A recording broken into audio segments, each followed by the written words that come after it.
Factoring polynomials. As an introduction, I'm going to multiply these two binomials using the FOIL technique. FOIL stands for F for first, outside, inside, and last. That's F-O-I-L. My first terms are x and x. The outside terms, you have the x and the 7. They're on the outsides. You multiply them. 2 times x for the inside terms. And the last terms are the 2 and the 7. Multiplying them together, you get 14. So now you have x squared. Adding 7 and 2, you get 9x. Multiplying 7 times 2, you get 14. So we're adding two numbers to give you 9, and we're multiplying the two numbers to give us 14. Let's do that with a minus 7 and a minus 2. We have our x squared for my first terms.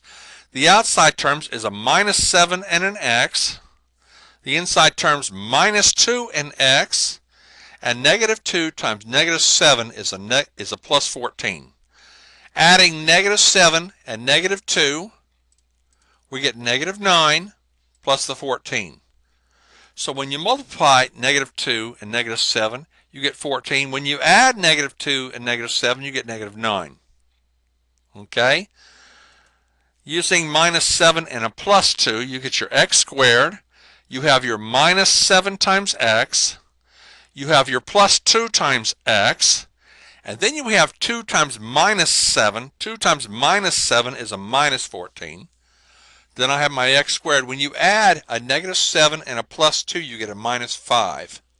Bring down the negative 14. So here we add negative 7 and 2 and get negative 5. We multiply negative 7 and 2 and get negative 14. Okay? And then it works that way, the plus 7 and a minus 2. You have x squared, you have your plus 7x, your minus 2 times x, and once again, negative 2 times a plus 7 is a minus 14. So now I have x squared. When you add 7 and minus 2, you get 5, a plus 5. When you multiply 7 times minus 2, you get a minus 14. So you get the idea. We're adding numbers and multiplying numbers. We're going to use that when we do factoring.